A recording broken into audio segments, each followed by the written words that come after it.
everybody. Welcome to the New World Pictures podcast. We've got another interview for you. I think you're really going to get excited. I'm Ryan. With me, as always, is Mark. Super excited. And Erica. I'm going to get excited. Okay.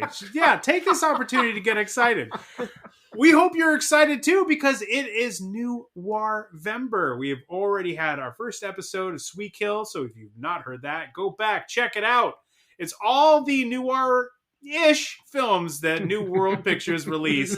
We're going to try and talk about them this year, next year, until we get through all of them. And there's so many, maybe, that New World put out.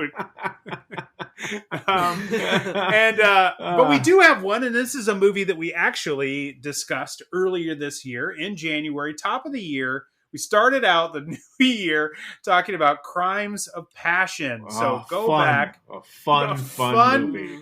Fun movie about fun people doing fun stuff. I mean, between the water, what did he have? He had little water. He had balloons tied to his feet, and he was imitating. It's just memorable and it's just fun. Putting a little mustard on the end of a hot dog and putting it by your crotch and surprising your wife, delighting your wife. Humor. I mean, these are scenes of a fun movie. This is, that is a fun film. And so you can go back and listen to our episode about it. But that one is certainly, I think, much more of a noir, a neo-noir kind of film. Fun noir. There aren't many fun noir movies. Yeah. When people talk about noir films, they don't talk enough about the fun noirs, like Crimes of Passion, which it clearly is. And so we luckily got to interview Donald P. Borchers. He's a producer and worked with New World Pictures at the time that Roger Corman sold the company and came in and he produced Children of the Corn and Angel. You can listen to another interview we did last month in Corntober, and when we talked to him about those, and you can listen to our episode, our interview with him on that. This episode is going to concentrate on Crimes of Passion, Angel, and also we're going to talk about TUFF TURF, which is another movie that we have already discussed. Not noir. I mean, high school noir. It's still, I'd say fun noir. It's fun noir. This one's, I would say musical noir. If noir came in musical form, this is it. You're like, hey, this is a noir film starring a high school kid who rides a bike and and he's tough. And he likes to break into country clubs and go to, clubs and where they're playing cool music. And that's to steal an occasional car now and again. Mm-hmm. Yeah. But we were overdue talking to Donald Borchers about TUFF TURF. We have yet to speak to anyone from TUFF TURF, so this was great to be able to talk to somebody about it. Hopefully, we'll talk to other people about TUFF TURF. That was one that made it into some top fives on our end of the year top five, running top five. So that was it's a big movie here for us, and we're big fans of it. We're going to start the episode. We're going to go right into Crimes of Passion. So here it is, our second interview with Donald P. Borchers. Walter Koblenz summed it up the best after he saw the movie. He walked up to me and he says, this guy Fritz Kirsch, he's a shooter. Commercials, right? I said, yeah. He said, yeah, you can tell. And that really, I got a whole history lesson from Walter that one night in that simple conversation about the difference between a director like Ken Russell, who's going to interpret drama and leave you with a meaningful takeaway. You're going to want to have a cup of coffee and a conversation after you watch what he just sent you through. Fritz is a shooter. He's going to give you cinematic execution that doesn't elevate or descend whatever you give him. He's going to shoot the fuck out of it. Right. I mean, you're not going to need to tell him to use gels and diffusion. He's going to bring that to the table. Right. But, but he's not going to make any of the parts better. You like Ken Russell comes on to pre-production on Crimes of Passion. We had already made a play for every A-list director for the lead. We came an inch close from Jeff Bridges, almost got him, but at the last. He had conflicting dates with Starman, and so he jumps on Starman with John Carpenter instead of our movie. He was real interested with Kathleen. And the girls' part was a competition. Kathleen called for it. Kim Basinger called for it. Jessica Lange called for it. Everybody wanted to work with Ken. It was an embarrassment of riches. But now it's the first day of rehearsal, and Ken comes back and it says, "I want to rewrite the script." Ken, we have a green light movie. I mean, I don't know that I can support this, but yet I've been told by my casting director, Linda Francis, that I should be in awe of you. I should lay down prostrate and worship at your feet. And so this is me laying down prostrate and worship at your feet. What do you want to do, buddy? And he says, well, the first thing I want to make Anthony Perkins like a priest. And I said, now, Bob Ramey's a deacon in his church. I said, he'll never approve this. He says, I was told that you're the hottest shit producer in town. You telling me you can't figure out how to get Bob Ramey to approve this? I said, well, he probably won't speak to me again, but yeah, I could figure out how to do it. But yeah. So Bob was well known for being in what Fred Weintraub used to call the clean desk club. And he said, never trust an executive at a studio who has a clean desk. and I said, why is that? He says, because it means all he's going to do is take credit for other people's work. Oh, wow. And he's got no work of his own to show because he's not doing anything. So the thing that's most notorious, if you ever meet Bob Ramey, he lives in the clean desk club. So I figure I'm going to get Bob to sign off on this, because if Bob signs off on it, it's unsign offable. So when you know that somebody lives in the clean desk club, you know that they're not going to read a 40-page document if you give it to them. So now the number becomes down to how many pages would they actually read? If it's a half a page, they'll probably read it. Right. If it's 3 pages, they might read the first and the end and maybe skip the middle. So I came up with a magic number of like 7 pages. I said, if I write him 7 pages that are mostly repetitive, but on page 4 there's an approval, he won't even know he approved it. And that's exactly what I did. And I go in and I sign, because everything had to be signed for the bond company. If there's a script change, a page change, or whatever. If anything changes, yeah. Yeah. And so all the pages then got attached to the 7-page document. And I think I figured out a way that it didn't say preacher. It said something like, man talking or something. I forget. But I went beyond myself to have a special script for Bob that then I could send to the bond company and it's approved. So now we're in dailies. And Bob just watches dailies with me because he's going to shout orders at me. But again, being in the clean desk club, he doesn't take any notes. So he's the kind of guy to have a meeting with you and then ask you what he said last time he talked to you, if you can believe that. and so he says, the fuck is Anthony Perkins doing wearing a priest collar in this movie? I said, you approved that 2 weeks ago, Bob. Show me. And Steve Ransahoff used to keep a joke about how I would always carry a 3-ring binder that had every approval that I got in writing. And every time somebody said, show me where I approved that in writing, I'd be like an asshole opening up to page whatever and showing them where they approved it in writing. And yeah. Everything I did, I got pre-approved in writing, or just like a Republican and Democratic Congress, I would threaten to hold the budget. Mm-hmm. I go, we didn't approve it in writing, or you shut down the picture. I don't care which, it's not my money. But I'll tell you this, I'm not going to get blamed later. Right. And so, yeah, I probably have the most thorough approvals. They're actually at this point archived at the Academy under the Donald P. Borchers collection. I have 36 linear feet of approvals archived at the Academy. Archived. Wow. Hey, so speaking of... So the second thing Ken says is, so I got that done for Ken.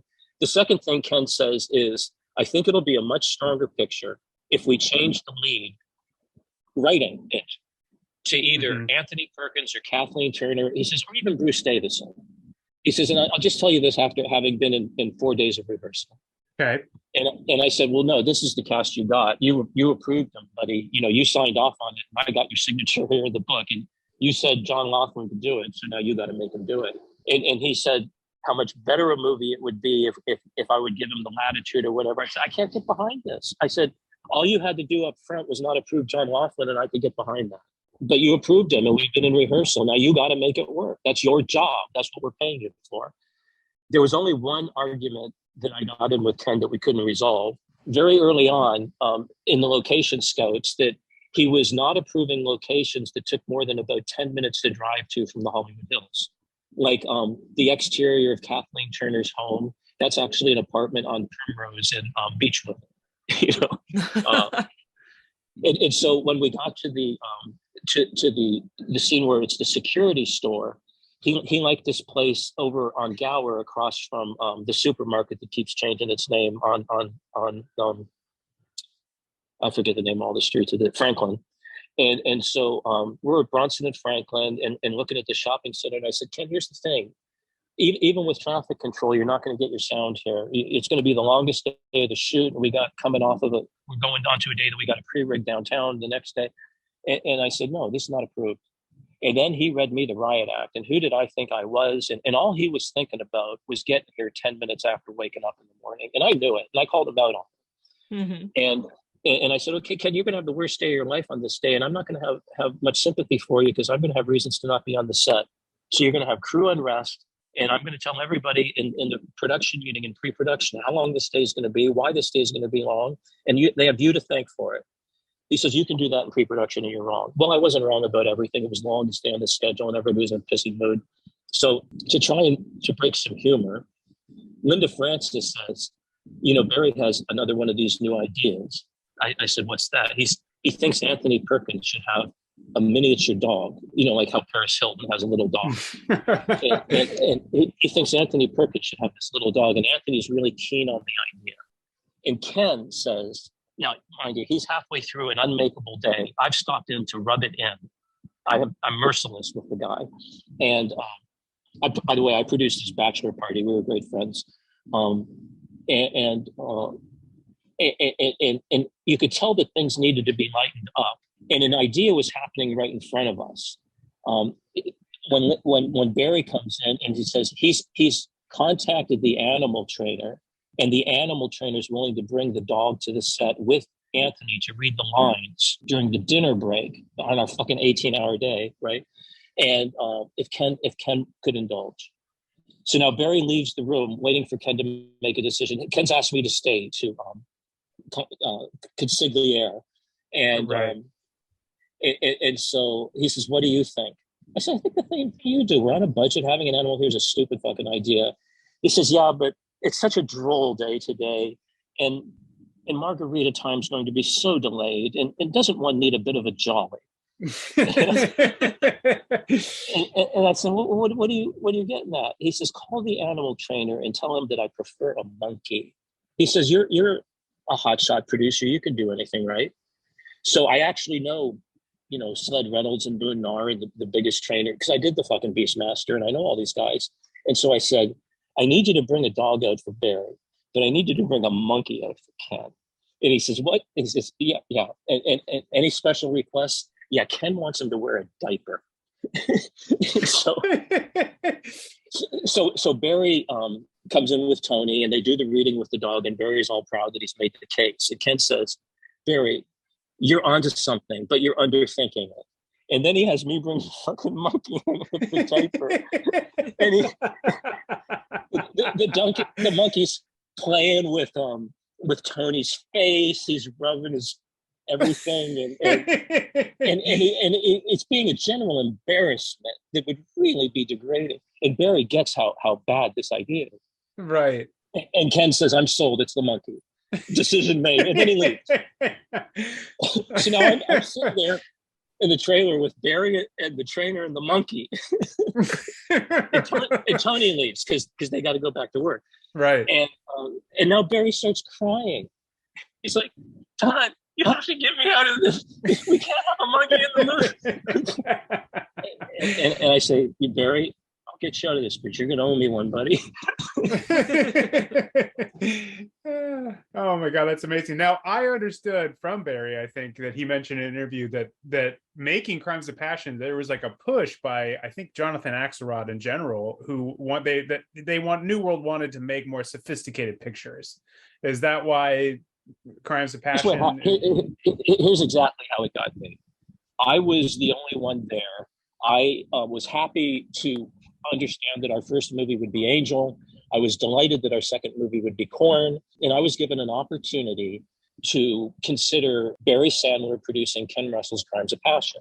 My first thing was, where's the producer on the movie? This is a writer. And my second thing was, who's Ken Russell? And Linda Francis took me to school on why I should be ashamed of not worshiping this man's art. And I then realized that I had, in fact, seen Isadora Duncan growing up. And I had, in fact, seen Tommy Tune. And I didn't put it together that he directed those. And so I started to really get it, but I still passed on it because I said, but here's the thing, I just did Angel, and it's another story about a hooker. And I said, here's the question we have to ask ourselves. Are we going to be New World Picture, a company that principally does action, street, exploitation movies, which is the vision that I had, or are we going to like become, Little Ladies of the Night Factory? And I passed on it for that reason. Axelrod brought it back simply because it had Ken Russell attached as a director. And his argument, and I agreed with his argument, was we're never going to get better actors here until we get better directors. And this is an ugly duckling. This is a movie we can get. It's been passed on by every studio in town. The only action it has right now is MGM, which is willing to line the writer's pockets with cash, but then boot him as a producer. If we give him a producing credit, then we can afford the movie here. And I said, so what am I, chump change? And they said, well, no, we've been thinking about it, and we want to, for the first time, start to give you a Donald P. Borchers presentation credit in the front, Donald P. Borchers production. This will be the first movie you get it on. And I said, and then it's going to say co-produced by me. I said, okay, I guess everybody will get it. I said, so my only bet is that I'm going to lose out on the Academy Award. I said, I read the script. I don't think it's going to happen. Yeah, they may not go for that at the Academy. But, oddly enough, Kathleen Turner did win the New York Film Critics Best Actress Award for it. Well, deservedly so. She's amazing in the movie. And if you look at the interviews she gave all throughout the 80s into the 90s, she always made it a point when a video crew came over to sit in front of that poster because of that award. Oh, yeah. Okay. Yeah. Well, she's amazing. And again, Linda put together another great cast. So we're up in San Francisco, and we sneak preview the movie for the first time. We're playing it for an audience. And we actually are full of ourselves thinking that we hit this out of the park. And the first 10 minutes plays. And now, I'm breaking my arm, patting my own back. And now we're at the first act breaks, and it's playing in the first half, and it's playing. And the second half turns, and it's playing. And then it gets to the end of the movie, and then it just felt like the movie stopped and didn't end. And you could feel it in the room. You didn't need words. Everybody had the same feeling. And then it got booed. And so Ken takes me out for drinks afterwards. We're with all the salespeople, and Bob, what are you going to do? What are you going to do? And Harry Sons, what are you going to do? What are you going to do? And Ken was surprised. And I had made a number of suggestions during the making of the rehearsal when all the rewriting was being done for Anthony Perkins and shifting things around with Kathleen Turner and such, and expanding parts and reducing parts, but keeping all the roles the same. And Ken was summarily ignoring most of my advice and explaining to me things like he watched Angel and he thought that it was a comedy, and he didn't get it as an action picture, and he thought it should be re-released in black and white. And he talked about my sensibilities as a filmmaker and why they were not good for this movie, but that he liked the job I was doing. So now we just get booed, and now he splits me off, and we're in one of those fancy-ass San Francisco things where the cocktail lounge spins 360 and everything. And he pulls me to the opposite side, and we're spinning around on the top of the world, and he says, what would you do? I said, what do you mean? I said, this is your movie. You haven't wanted to hear from me about these things yet. He says, but I just played it for an American audience. You're American. You have a good sensibility about things. You changed the ending on Angel. You told me the whole story. How would you change this ending? And I said, well, Ken, what it's crying out for is an American conclusion. They want things to have a bow tie with a ribbon wrapped up as a present, handed to them and explained with no questions asked. And Ken says, okay, you don't need to say another word. I know exactly what to do. I had the same argument with Sandy on Angel. The original ending for Angel had her getting on a bus and going off to school that Cliff Gorman paid for. Oh, and, okay. And we're playing it as a sneak preview in New York, and get out of town, Andy Warhol's in the audience. You can't make this stuff up. He saw Sandy's ad about this high school hooker and wanted to see the movie. That was right up Andy's alley. I'd be like, yes, please. And so I noticed that it's Andy Warhol. So we're holding everybody for what do you call focus groups questions after the screening to figure out what to do. And I could tell the movie was playing, but it was having a hard time playing, and the ending didn't work. And I asked Andy if he would stay for the focus group. He says, no, but I'll tell you two things. He says, I know what you're doing with the music. He says, you put all songs in for the soundtrack, and you can make a deal where you don't have to pay him anything. He said, get your pocketbook out and pay for a composer. And the second thing he says is, and fix your ending. It doesn't work. Now, Sandy Howard and I had a long running dispute on the ending.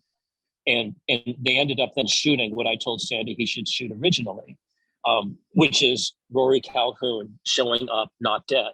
In the original script, in the original movie, Rory Calhoun dies when Rory Calhoun dies. Oh, and wow. when they're cornered, and when they're cornered in the alley, at this point in my life, I'm having a hard time remembering exactly what happened, but it wasn't satisfying. It was like, if either the cop shot the bad guy or the girl shot the bad guy, I'd have to go back and recreate everything, but it didn't work either way. What needed to happen was Rory Calhoun had to come back with a hand over his mortal wound saying, nothing but a flesh wound, and kill the guy. And it had to be a Deus Ex Machina. And I knew this. I knew this from having watched The Sting. And, he's not really dead, and that's why it works. I said, no, what makes this work, Sandy, is that Rory Calhoun isn't really dead. And Sandy argued, but he's not the lead character. I said, it doesn't matter. You don't want to see this little girl kill this boy. You want to see her saved. You don't want to see her do it. And I said, nobody's really going to believe she goes off to boarding school. So then with this $4 million offer for Brandon Tartikoff, the purse strings opened, and I was given $120,000 to reshoot the ending and hire any composer I wanted. I called Gorfaine Schwartz, and they said, we got this guy, Craig Safan. He's about to break big. And he did. He did Cheers. Yeah. Oh, wow. Yeah. That's right. Yeah. And he did a score for us that's so memorable. Here, I could still hum it to you. It is. It's a great score. Da da da da da da da da da. Yeah, I mean, he's that good. So but changing the score and changing the ending, that knocked that out of the park. And for Crimes of Passion, do you remember what the original ending was for that? I think the original ending was proximate to the scene with the scissors and Kathleen Turner and killing Anthony Perkins. And I think the movie just stopped at the murder. Oh, okay. But I tell you what was funny about putting that Ken came up then with the wraparound. He said, "Okay, we got to wrap it up then. Since he started in therapy, we have to end it in therapy. It'll be a bookend movie." In the American audience, and I said, "Ken, I think you're onto something." So I had the same production manager from Angel on Crimes of Passion, which in hindsight wasn't a good idea, because he was really good at the kind of Charles Band, maybe who would be another good example? Ross Meyer, kind of low budget production. Sure. He was an exploitative master. And that's a good way of describing this production manager. And let me say one anecdote about this. So I'm walking onto the soundstage for the mix of Angel. And as everybody knows, that's the last thing you do on the movie after it's photographed, edited, scored, the last thing. And I pass our old production offices. He's still casting the naked extras for the shower scene. Wow. That's the kind of guy I'm working with, right? So I told him I needed a set, and that what we were going to do was blah, blah, blah, recreate the opening. And we had this thing where we had to burn something. So he gets this really cheap set. It's got no fucking ventilation. After we filmed everything and the last thing we did was the burn, we smoked out the place and the fire department's coming. And my last recollection of me and this production manager was, adios, you deal with the fire department. I'm getting Ken to the hotel. So were you around at all for the editing process? I know there was a lot for Crimes of Passion to try to edit it down from, because it kept getting an X rating, and that of course was a big, point of contention, whether or not you keep the X rating or go down to an R rating. And it was never a contention. New World was never going to accept an X. The movie theater leases don't allow an X. They always wanted to cut. The problem was that Ken didn't have anything in his contract that required him to deliver an R-rated film. He had every right legally to deliver an X-rated film. See, isn't that a funny position to be in if you're the producer? Sure. Oh yeah, because now you got to figure out a way to get him to get it an R rating so you can actually release the movie. Or what I did, figure out a way to actually get him an X rating so he could release the movie. Right, because wasn't it released on video in both versions? Yeah. So what happens is the first stop is the MPAA, and they make their list telling you what they think they need to cut. Now I make a strong argument to the MPAA that's an art film. And I make an argument that's so strong, I might actually convince them, because, for the scenes that have graphic nudity, they're all cross-cut with images of erotic paintings from the Tate Gallery in England. I mean, we've got Magritte paintings in there. I mean, you name it. The film is full of art. So when the Supreme Court ruled on pornography, I don't know, but I know it when I see it. Mm-hmm. I said, when I start to show you reviews for this movie, you're going to see a lot of artful reviews and a lot of nominations. I was making a pretty winning argument. So that's when New World said they were just going to take the film and cut it. That's when I said to Ken, how much do you want to argue here? He said, what do you mean? I said, my mama was Italian and she taught me how to never lose an argument. If you want to win this argument, I said, all I have to do is get in my car, go over to all my friends at CFI, where, they took out an ad for me as like a poster boy of CFI producing. They paid for me a full page ad at Variety one day. I don't know why. And so I said, I know everybody at CFI, all I got to do is report over there and tell them that I am picking up the cut and conformed original negative 10 reels. And then I put it in my trunk and I take it to a safe house where film is vaulted, and I don't tell anybody, including you, which one it is. He said, do it. And I did it. Wow. So now Bob Ramey calls me up and he tells me how I've lost everything. I'm just going to have it cut. I said, good luck with that, Bob. He said, what are you getting at? I said, try and find it. I'm going to have you arrested. I'm going to have you sued. And I said, and you're going to have no release date. I said, no, why don't we come together and make some decisions that everybody can live with? And he said, okay, set up a meeting with Ken. So I set up a meeting with Ken. Ken goes to the meeting. This is a man I've never seen in a T-shirt. And he goes to the meeting in a Mickey Mouse T-shirt. Wow. That's amazing. It was a wow. So now I'm bringing the argument over to Barbara Boyle at Orion. And this is my winning strategy to Ken. I said, Ken, now here's a woman. We're going to have no misogyny here. We're going to make the argument that Kathleen Turner's terrific. Going to make the argument with a little bit more push from our foreign distributor, Orion. We can knock this down to an R rating from an X. And we can get all your wishes. Just be nice to Barbara. Please just be nice to Barbara. And so we go to meet Barbara, and she's just screened the movie. Now, I don't know how familiar you are with the movie, but the main difference between the unrated version and the rated R version has to do with the scene, with one scene only, with Kathleen Turner picking up a police officer, right? A guy who's dressed like a cop, right? And then sodomizing him with a nightstick. Right. Mm-hmm. And it's the act of sodomy with the nightstick that the MPAA said crossed the line. Mm-hmm. And we were arguing it was a misogynistic argument because it's the woman doing it. Sure. And I thought with Barbara I could win the argument. I really did. And so we showed to Barbara, and Barbara sits down and she said, I just watched the movie and I understand that the scene that's an issue. And she said, Ken, I just want to tell you, I think that's one of the most disgusting moments in cinema I have ever seen, and I agree with the MPAA. and then I looked at Ken and I tried to, and I don't know where it came from. I just shot from the hip, and I remembered this from something with Caligula or something. And I said, would it be possible to release both versions, one with this scene and one without? And she said, I would support that. And then we went back to New World, and then that created the bridge, the Golden Bridge for Ken to retreat across, according to Sun Tzu's Rules of War. And Ken, for an R-rated version, addressed that criticism, and for the unrated version, went out his cut.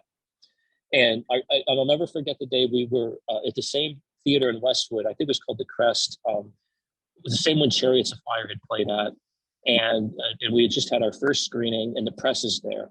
And I'm standing next to Ken when the people from channel whatever are standing in front of him with the microphone, and asked him what he thought about everything. And they knew about the controversy. And he held out his hand and he says, if somebody told you, and then he motioned to have 4 of his fingers removed, that you would lose that. And then he motioned to his wrist, the whole hand removed. He says, what really is the difference? And then he walked away, and that was his whole interview. No, I mean, partly my understanding of doing the movie with Ken Russell was to hopefully like make more Ken Russell movies. But no, it was to get cast. It was a barrier with agents. I see. Like we don't put people in New World Pictures. Kathleen Turner's in it. Yeah, it was to sort of just raise the level of what New World, the respectability for the company. Yeah, I got a producing deal at Live Entertainment the same way. When Roger Burlage took over at Live, and it was still a video company, and we're talking circa 98-ish, give or take. Renee Aram, who had done Voodoo for me, he was good friends with that redheaded guy from CSI. Yeah, exactly. The guy from CSI Miami, right? Yeah, him, and he was extraordinarily bankable in the late 90s. David Caruso, David Caruso. Yeah, he was good friends with David Caruso. So David Caruso had written what I had thought was perhaps one of the worst screenplays I had ever read, and Renee said it was available, and I said, well, I would love to produce that. And my thinking was the old bait and switch.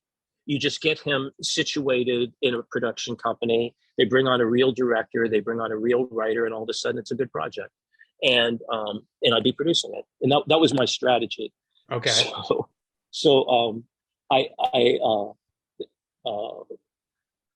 can't remember his name. He used to run production at Disney, and I called him up first, and he said, "You really have David Caruso's next project?" And he'd been turning everything down. I'd given him Joan Severance #1.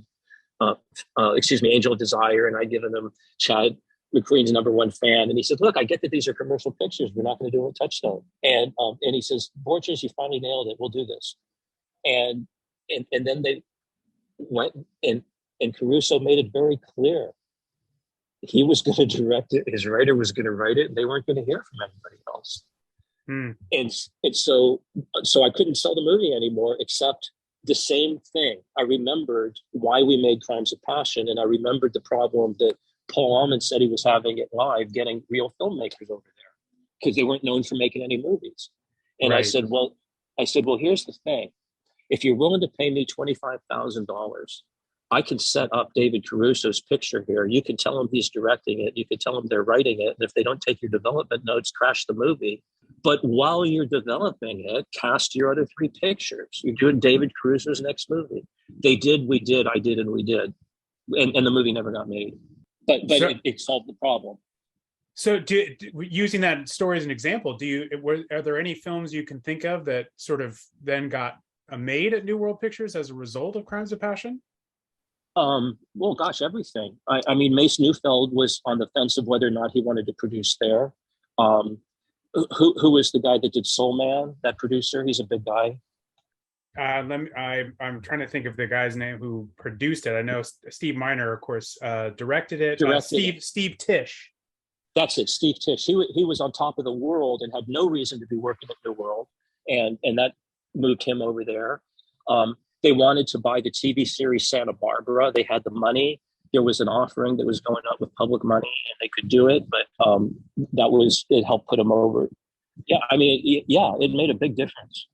So, and Mace Neufeld produced Transylvania 65000. That's what so it sort of brought that kind of, and the Punisher as well.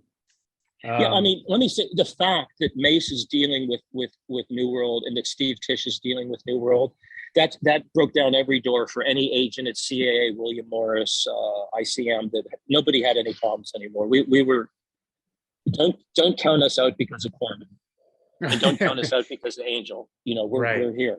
Right. I had read too that when Larry Cuppen moved on from New World Pictures and he set up his own company, he was hoping to make Crimes of Passion 2 amongst other sequels. Was there any discussion of a sequel at the time that the movie was released? Or was that just something was... This is the first I'm hearing of it. Wow. And it wouldn't surprise me because he did make sequels for Angel and he did make sequels for Hellraiser. And he would have liked to make more sequels if he could. Right, right. So is he the reason why you didn't work on Avenging Angel? It's inexplicable to me why I didn't work on Avenging Angel. I really felt that I was the heart and soul of Angel. And I was doing TUFF TURF when Avenging Angel got announced. And when it got announced, I was blindsided. I mean, Bob O'Neill didn't tell me he was developing anything. Sandy didn't tell me he was talking to anybody. Mel and Don didn't tell me. I was just simply forgotten. I don't think I was even ignored. I don't think it was like, I don't think anybody went out of their way and said, cut him out or let's get rid of him. I just think they kind of forget what I do sometimes. Oh, okay. I mean, look at my production of Angel and look at the two derivatives. There's no comparison. Yeah, and it definitely feels weird that you weren't involved in that. Let's talk about TUFF TURF a little bit. It's a favorite around here. Thank you. And was that your brainchild, right? That's Donald P. Borchers on a plate. That's what happens when I actually get to make a movie and nobody gets in my way. That's what happens. I was loving to go out at night and experience life in Los Angeles. And so I used to go to the Sold Out over on Sunset. And then it closed and reopened in 81 as Club Lingerie. And it had like this 40-foot bar. And then you could go up to the second level. It was like a private lounge. And nobody was there. So I could have meetings and friends. And it was my own private VIP club. We could smoke joints and do whatever we wanted. And nobody was there. And then it started to book some bands, and they started to book the new romantic movement. And they got this bartender. Adam and the Ants and that kind of music. It was more like Duran Duran. Yeah. And and so they got this Chinese bartender that roller skated when she was bartending. So she'd skate up and down the bars while you're doing the drinks. And then one night, uncharacteristically, Jack Mack and the Heart Attack rolls in on a Tuesday. And I'm going there like 3-4 times a week because I can walk there from my place. I don't have to drive home after drinking. And I lived in Hollywood. And so I'm digging this band. And I realized that in my entire 26 years on Earth, I haven't really, really ever listened to R&B. I mean, I don't really know at this point in my life, Otis Pickett, Wilson Pickett or Otis Redding or any of these people. And here comes Max Gronenthal, who had just been the front for, Grand Funk Railroad or somebody, I forget which band. And now he's doing his own thing with Jack Mack and the Heart Attack. And they're lighting this place up. And they sing this song and it just knocks me on my favorite place. And it's TUFF, She's So Tough. It's a cover. And I never heard it. Everything they play is a cover. It's an R&B standards cover. I mean, they cover Green Onions like nobody's business. That's why I put it in TUFF TURF. So I see this band and everything hits me as soon as I hear TUFF, She's So Tough. It's a novation. I saw the framework of an entire movie in a split second, and I saw the title was TUFF TURF, TUFF TURF. So imagine as I'm making the movie, Bob Ramey comes on board and from Universal, and the first thing he does is suggest we change the title to Rules Don't Apply. I'd like to kill him. I mean, I'm like, no, we have the definitive title, Bob. It's definitive. It works top to bottom. I'm 4 letters on 4 letters, the artwork, the graphics, spray paint, it's everything. You couldn't ask for more in a title. It does everything. I had to fight him tooth and nail. Really? And God bless the fact that Raphael Zelinsky was making a movie. I think it was called Fun Park or something. It was a James Orr script. And it was a State Park, I believe. I think it was Fun Park, but the point is, it got released under the title "Breaking the Rules." I told Bob that it was such a good movie, it would be wasted on my movie, and Raphael deserved it. Wow! I knew he was going to stick that movie on something, and I didn't want it to be mine. So you were, God, man, Bob Raimi. He's a piece of work, that man. He's a piece of work. He's somebody who built an entire career taking credit for things. Huh. Every good movie he produced, you can credit Mace Neufeld for. That's the other name on every good movie he produced. Well, Mace was a producer before he met Bob. He was paying Bob back with a parachute deal for helping him at New World. Mm-hmm. No, Bob's greatest art is self-promoting Bob. Nobody can self-promote like Bob can self-promote. He got himself as a buyer in the Cincinnati circuit into Avco Embassy Pictures. Yeah, I mean, that move itself was genius. And I think, I think that's because he was a buyer, I think, for New World Pictures back in the Corman era from Cincinnati, I believe. And that's what must have prompted him to then get into Avco? Yes, I'm Avco, not sure. Being an aviation company, when they were looking for executives, they actually held fucking interviews, and you could actually submit a resume. Unheard of in the movie business. In the movie business, you get a job because somebody puts your arm around their shoulder and says, "I vouch for him." And if they don't do that, you don't get a job. It's real simple math. And sometimes that arm is as simple as, oh, he went to Columbia, so did I. Right. Yeah, but it's always there. I mean, nobody actually gets hired. I mean, I wouldn't have stood a prayer getting in the movie business if Bob Agard wasn't a drinking partner with Robert Burledge. Right. If that didn't happen, I'm doing something for the travel business. Right. You're still living in Hawaii. Probably would have gone back. Money was too good. Yeah. Now, did you meet Raphael Zelinsky? I know you eventually worked with him on Jailbait, but did you meet him through New World? Because I know he did Screwballs for New World. Whichever was the one that ended up getting Breaking the Rules or Don't Break the whatever one. That was the one he came in on, and he was really big on Crook, Shank, and Orr. And I had this idea for a movie, and so I said to Raphael, I've been having some good and bad experiences. I don't have a lot of money. I can come up with maybe a few $1,000 for a script. Like I paid $4,000 or $5,000 to get Vamp written. Same thing for TUFF TURF and that kind of thing. I could scrounge some money together, but not a lot. And I said I could come up with a few $1,000, but I've got this great idea for a movie. It's called The Sixth Day. It was an original idea I had, and the idea was that there'd be a beautiful woman who was like an android. And that was going to tie into the Sixth Day title that, God created everything and then took a day rest. So the guy's a transporter and he just moves stuff from A to B, kind of like the movie The Transporter, but set in outer space.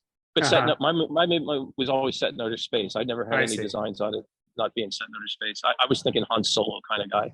And in fact, come to think of it, it's very much like The Transporter because his cargo wakes up and he doesn't know he's got a live girl in the trunk, that kind of thing. Okay.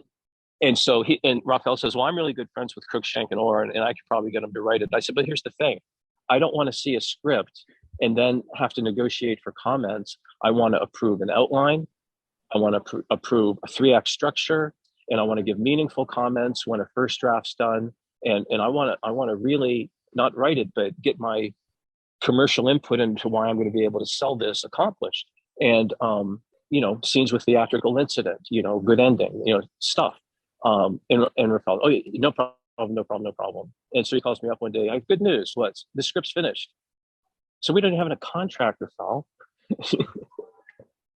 That's how I met Raphael. Wow. He ended up. I never read the script. I said, I can't read the script. I said, I'm going to develop my movie. I'm going to make my movie. I don't want to steal anything you did. Right.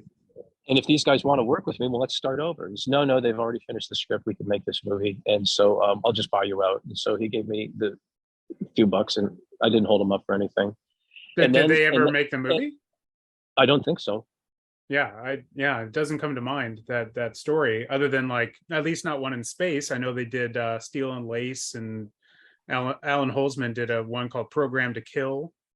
But yeah, it doesn't strike me that I mean, having worked on Christmas in Wonderland and spent significant time understanding James Orr, he doesn't strike me as the kind of guy that could write a first draft he'd want to shoot. And that's what they had. So I mean, so that's the way I left it.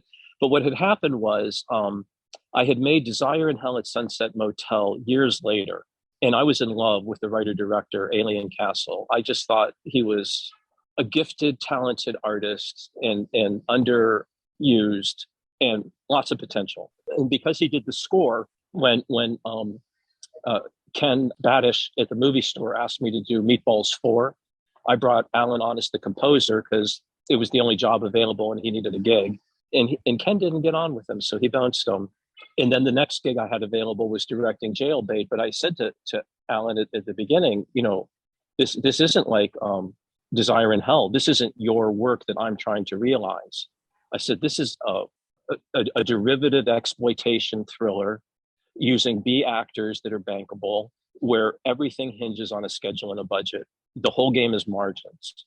I said, if you're down for that and you'll shoot my schedule, I'll give you the gig. Well, after 2 days, he was a day behind schedule. So at this point, I need somebody who's not only finish the movie, but can walk in, finish the movie, and pick up the day. I only had one name on my list, and it was Raphael Zelinsky. And he did just exactly what we wanted a director to do. He walked in the next day with the shot list that we could make, and we made it, and we went home. I mean, what do you want? Yeah, exactly. Speaking of a director who just can shoot, you brought in Fritz Kirsch to do TUFF TURF, and was he the first person you had thought of to direct that? Yeah, I had a really good experience on Corn, and the last 3 movies I made were Angel, Corn, and Crimes. Excuse me, Angel and Corn. I hadn't made Crimes yet. So if you think about it, on Angel, I had to do the same trick I did on Beastmaster and bring Roy Watts to the set to make shot lists. I had Andy Davis as my photographer due to a small miracle in life that found him having given birth to a wife, given birth to a newborn, and having lost a job that was all lined up and available for the next 6 weeks, which were our 6 weeks. Like, he had dates he couldn't fill. We got something that could never happen. If you watch our dailies on Angel, more times than not, you will hear Andy fucking Davis saying action and cut. Yeah, wow. I mean, if you want to know, Angel is so good because Roy Watts gave him a shot list every day that he then shot. And Bob O'Neill wrote it with Joe Calla, made contributions everywhere. But look at the difference between Avenging Angel and Angel. Right. Sure. Avenging Angel doesn't have Andy Davis shooting the movie. Wow. And that's the difference. Andy's the difference in the picture. Roy Watts could help anybody to the best of their ability. Andy's ability is off the charts. Right. Sure. Terrific director. The first draft of Angel, Bob and Joe wrote an action scene for the 3rd act that if you were to cost it out, and I know budgeting, at a major studio in that year, that scene alone would have cost more than the entire cost of production of the movie. It was a $2 million action sequence in the 3rd act. It had to do with turning buses over, running into lampposts, bringing lights down on Hollywood Boulevard during Christmas light time, you know, that kind of stuff. And so I sat down with the guys and I said, you know, we can't afford this, you know, so what are we really doing here? And I had this thing, and I don't know how full of shit I am in life sometimes, but I used this thing where I would say, we're going to produce through thematic statement. We're going to thematically say what the theme being executed here is. We're then going to look at why it works at this budget, and then we'll each come up with an idea on how to execute that theme in a different way on a smaller budget.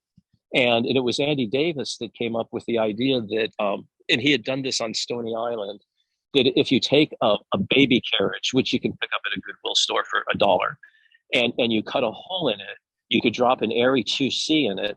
And because people forget that all of Hollywood Boulevard is carved terrazzo stone, all the sidewalks. Oh, there is no smoother surface you can be than marble.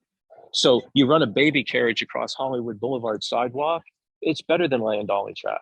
And then, you know, you do a little research and you have the same production manager that I was telling you about. And he knows from Russ Meyer days that if you put a sandwich board up on the corner and announce a legal disclaimer that you're filming a movie, anybody can be photographed. And that probably was.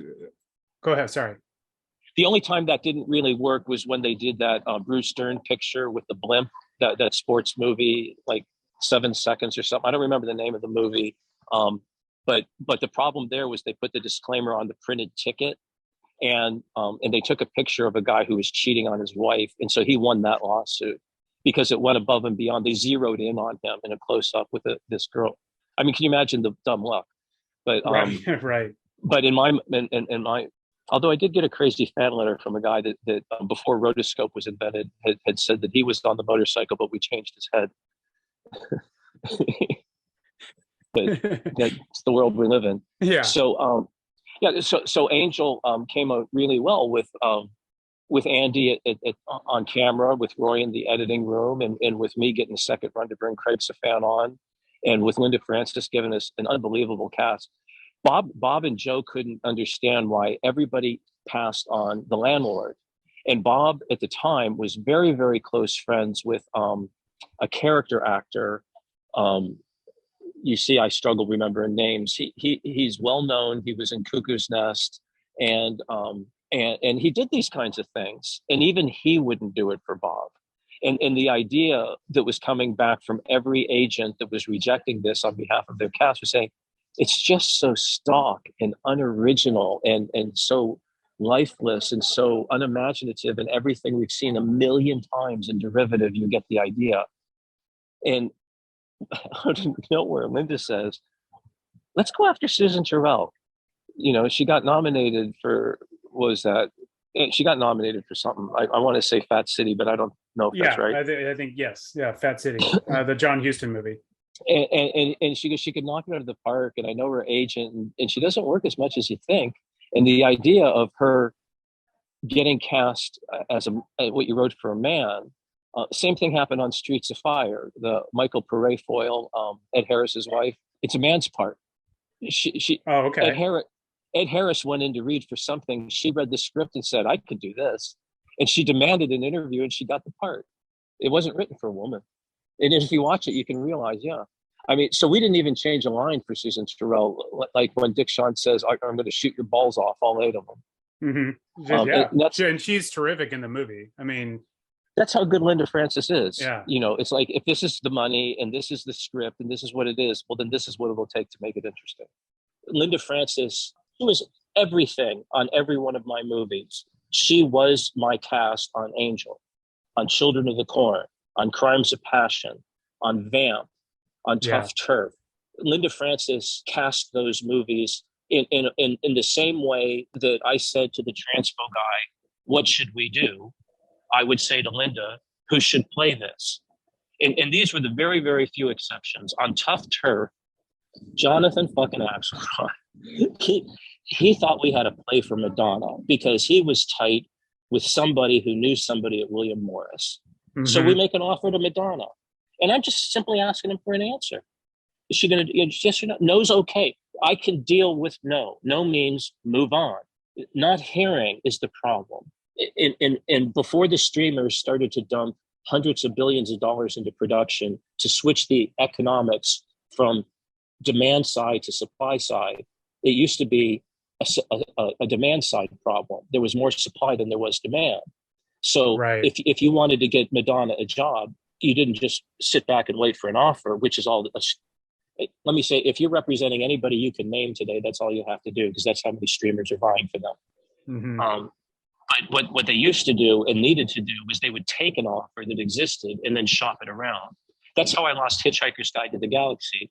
Fucking Irene Webb took my offer to produce it for $10 million. I had the heir to the Marshall Fields, Ted Fields. He was going to give me $10 million.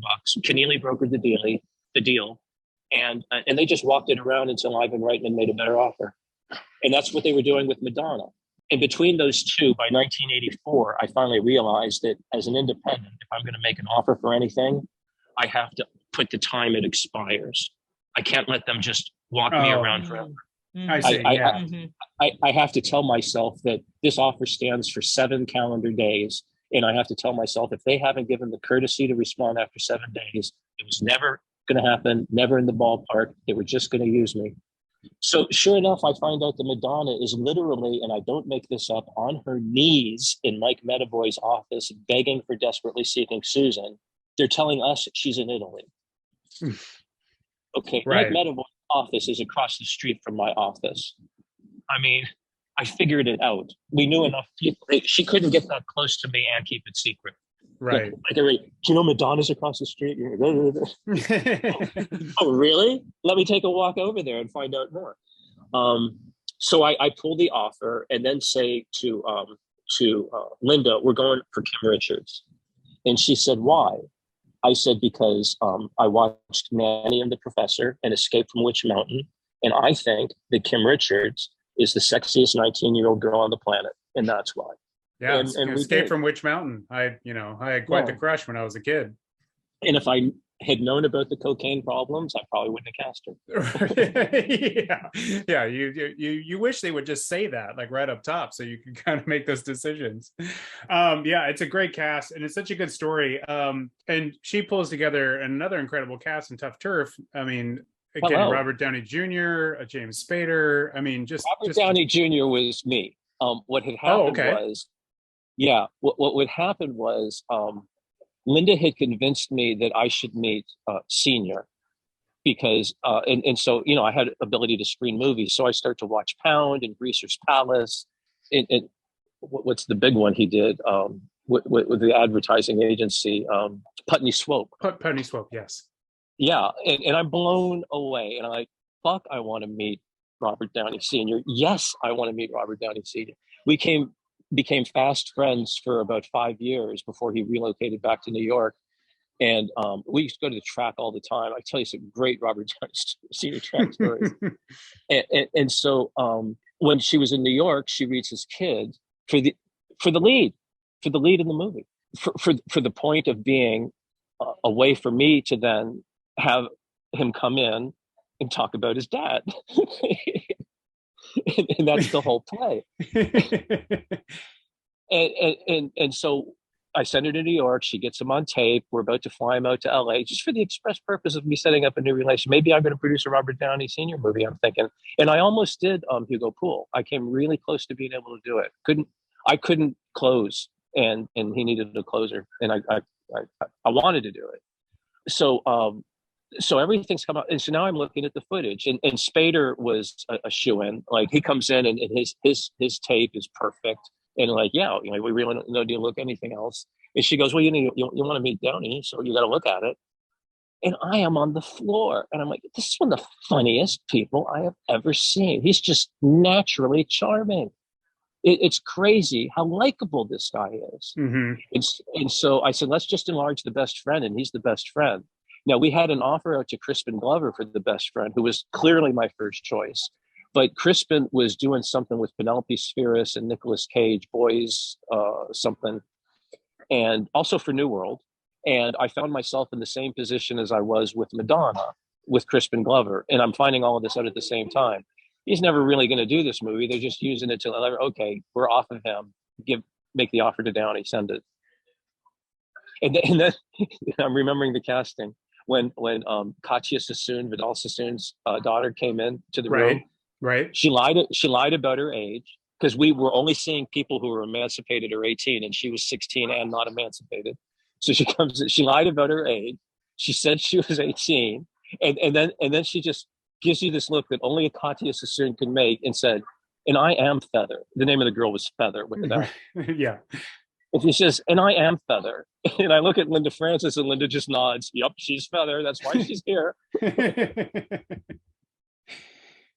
I mean, I was so allowed to make the movie that they let me hire. Now, nobody gets to do this, making exploitation movies. And I was just really good running numbers around. So I never made it a point where, let me just put it this way. You can hide an awful lot of money in the payroll tax account, and no studio executive will ever be the wiser, that you can then pull out later and use it for something. And I pulled mine. I did that. I hid the money, and I pulled it out later, and I used it for dancing. Because I know nobody was going to let me hire a choreographer, rent a stage for 4 weeks, and have 40 dancers rehearse for a month. No, you're not allowed to do that at New World, and I knew that. Yeah. So I just hid the money. I got an introduction to Bob Banas. He was in West Side Story, one of the greatest choreographers ever. He said he would do it, and he put the whole thing together for me and choreographed it. And that fabulous dance number where Jim Spader meets Kim Richards. And It's no accident that's a fabulous dance number. That's 4 weeks of 20 days of 8 hours of rehearsal. And it worked. Yeah. And that is the Jim Carroll Band. I know you brought in Jack Mack and the Heart Attack. Well, did you also bring in Jim Carroll Band as well? Yeah, for different reasons. Jack Mack was a personal experience which launched the whole concept of the movie. Jim Carroll was a different thing. I was realizing that this was a need in the movie, that we were going to need a band. And I don't know about you, but I go through a period, especially in the 80s, where I'll have like 20 favorite albums and they'll just play nonstop. And I won't even listen to a 30th album. And one of the albums in rotation for me was Jim Carroll. And I was listening to all 3 songs that I used in that movie were all on my favorite tapes mixes. People Who Died, Voices, and the other one. And I just love those songs to death. Yeah. So I found out that Earl McGrath represented him, and I called up Earl, and Rosemary Carroll returns the phone call, Jim's wife. She's an accomplished attorney who was either working for or representing Earl. And when she found out that her not making enough money, but extremely talented and semi-famous husband was being offered a movie, she wanted to return that call herself. And I explained who we are, what we were doing, how much it paid, who was going to be in it, top to bottom, and told her the best that we could afford, and said that if the movie works, obviously, you'll have publishing royalties that'll keep coming in, but that's the deal. And she was like, yes, yes, yes, and yes until Tuesday. He needs this, and it was great. Yeah, I'm a big Jim Carroll fan and big fan of that those songs you're talking about in that album. The most fun I had on the picture was the night in New York after the movie was made and everybody saw it. Jonathan Elias said that he could get everybody who worked on the soundtrack together for dinner, so except Grace. And so we're there with Marianne Faithfull, Southside Johnny, Patty Scialfa, who I became good friends with for a short while, and everybody, and Jim Carroll. And I get the bill, and it's $1,800 fucking dollars for dinner. Well, I mean, I hope it was a great dinner. Well, all my bills in life are paid for at this time, so that's good. Yeah, it was wonderful. And at what point did you have to change the ending for that one? Was that TUFF TURF? TUFF TURF. Yeah. No endings changed. What happened was I first hired Murray Michaels because he had another script that Joe Ackerman liked that I was interested in, and we couldn't get that off the ground. But I knew he was available and he could write, and he would work for a few $1,000. So he knocked out a first draft, and then Greg Collins O'Neill, I had a similar relationship. He'd been trying to get a couple things done with me, but we could never really turn the corner with it. And then out of nowhere, I meet Ida Mae Peterson, who had a peculiar relationship with Michael Jackson and went by the nom de plume Jet Rink. And she had this one script that Michael was interested in. It was called Magic Pan or something, that she was getting a lot of mileage off of, but no production deals. And one of the Copelands, the one who produces movie, he was interested in her. And based on all of that pedigree, I thought I'd roll the dice. And she wrote a script. She knocked it out of the park. That woman could write like nobody's business. I had her write another script for me that we never got made, like for no good reason. And then we shot the movie. And I wanted the movie to be R-rated because I've told you my Dolomite philosophy. And sure. And Kim Richards was a very heavily guarded PG actress by her agent, manager, and mother. Well, between Fritz and me, we convinced Kim to do it. And we shot a nude scene with Kim. And then their management was thinking that maybe she's going to return to Disney at one point, and this will kill that opportunity. I was making the future Sharon Stone argument that hadn't been made yet. And the fact of the matter is that I cut my 35 millimeter print, which is on deposit at the Academy, with a fucking nude scene in it. Who's going to stop me? I'm making my own movie at that point. And it's the only place it exists to my knowledge is in my print. And that's the only thing I know got changed. We had to go back and remove the nudity because management made us. Okay. Regarding the ending itself, it didn't get reduced. It got expanded. I had set the wrap party to be, we were going to wrap and return the cameras and be in by like 8 or 9. And these are really manageable decisions because I've got a shooting schedule and I know what I'm doing, and I've developed the script and I know what's being shot, right? What I didn't know was the director's agenda to expand the action sequence into what you actually see on film. Oh, okay. That was enhanced. And the way we enhanced it was we went back to Roger Burledge, and the director made a presentation and said that if I could have a little bit more time and a little bit more money, I could make the ending this much better. And we did, and we did, and we did. But what was unknown to me was that after that, he got even more ideas, which is great, especially if you're in the loop, which I wasn't. So I thought, I know what's going on. I know what time we're going to finish. And he was happy to have that wrap party because then he kept the crew and he shot for the rest of the night. And that's really, if you will, what made the movie expand. Nobody would have let him do it if he asked permission. He made the right choice, and I stand behind it today. I wasn't mad or anything. Okay. It just made the wrap party very sparsely attended. Sure. And that's it. That's our interview with Donald P. Borchers. There is a third part to this interview, which will come out in 2023. But we want to say, if you want to watch any of the movies that we talked about, you want to watch any of the movies that Donald has produced, you need to go to Donald's YouTube channel. You can find the link in the show notes. Please go visit his channel, subscribe.